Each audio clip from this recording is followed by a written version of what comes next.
Here's your Republic of Texas local news evening segment for Monday, June 30th, 2025, covering both the state and national headlines. Last night, CNN host Michael Smerconish praised the second Trump administration as very consequential if taken with an open mind. That's CNN admitting Trump's policies are making real impact, whether you watch left-leaning media or not.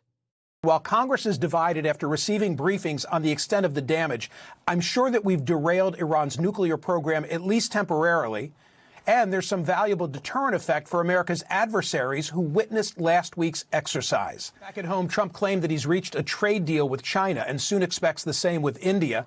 Commerce Secretary Howard Lutnick told Bloomberg that the deal was signed earlier this week. China's Commerce Ministry said Friday the two sides had further confirmed the details of the framework.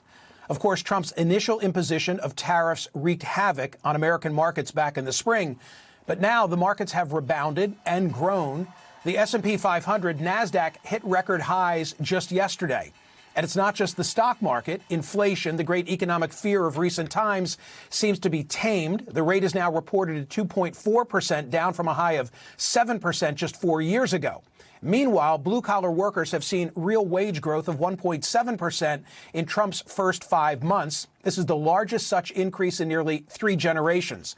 Notwithstanding its impact on our national debt, there's also hope among some that Trump's big, beautiful bill will give further financial relief to blue-collar workers, as well as create incentives to build more factories in the U.S. Some already see this happening. For instance, General Electric has just announced that it'll invest almost $500 million in moving production of washing machines from China to Kentucky. And then there's the border. Crossings have slowed to a trickle. According to CBP's May update, Southwest border encounters have fallen to about 282 a day, a drop of 93% from last year and the lowest since the early 1960s. Perhaps the loudest cheering for those border numbers is coming from America's Latino community, which might initially sound counterintuitive.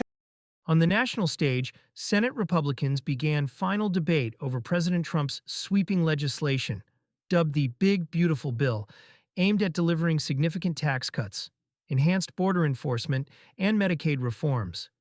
Despite pushing a July 4th deadline, opponents warn it could balloon the national debt by $3.3 trillion, according to the Congressional Budget Office. The Trump administration has officially designated a 250-mile stretch of the Rio Grande as a national defense area, including parts of Texas from Brownsville to McAllen. This gives U.S. troops authority to detect, detain, and hold unauthorized border crossers until handed to civilian law enforcement, contributing to a sharp decline in illegal entries. Senator John Cornyn has thrown his support behind President Trump in an effort to shore up his conservative base amid a primary showdown. The Texas Tribune reports Cornyn's new strategy focuses on key issues like national security, border control, and economic growth. Today, Governor Greg Abbott signed Senate Bill 10 into law, mandating the display of the Ten Commandments in every public school classroom starting September 1st, alongside optional daily Bible readings and prayer with parental consent. This move upholds Texas's heritage, supports traditional values, and strengthens student character. In a bold executive move, Governor Abbott vetoed HB 3120, resisting federal overreach into state immigration enforcement. While the bill had bipartisan support, Abbott cited strong border control and existing safeguards as reasons to reject expanded regulations, marking a win for state sovereignty. Effective today, former State Comptroller Glenn Hegar becomes Chancellor of the Texas A&M University System. His fiscal conservative background and familiarity with Texas matters make him an ideal choice to guide our flagship university system. Texas House Bill 21 is now law, creating a $5 million strategic Bitcoin reserve. Authored by Representative Giovanni Capriglione, this conservative forward economic move adds digital currency to the state's investment mix, promoting budget diversity and innovation. Today's revenue report from the Texas Tribune warns that Texas is entering a new fiscal era, ending years of surplus. With pandemic funds gone and tax growth slowing, legislators must prioritize conservative budgeting and curb big government spending before the next session. Lawmakers approved new measures limiting faculty influence and campus protests, reinforcing free speech and preventing ideological coercion, a decisive step toward restoring academic integrity in Texas universities. A Houston husband and wife duo acted decisively in the face of danger.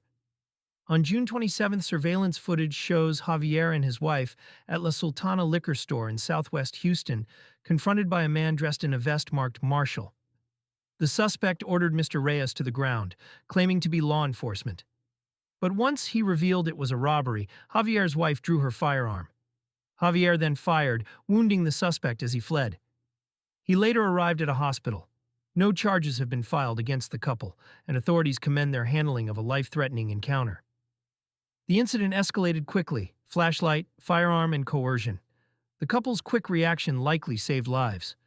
Their ability to stand their ground as law-abiding Texans sends a strong message. Citizens must be empowered to protect themselves when threatened. Now it's time for our featured ICE arrest. Vladimir Blanco Menendez has been arrested by ICE Miami. He's been convicted of child SA abuse.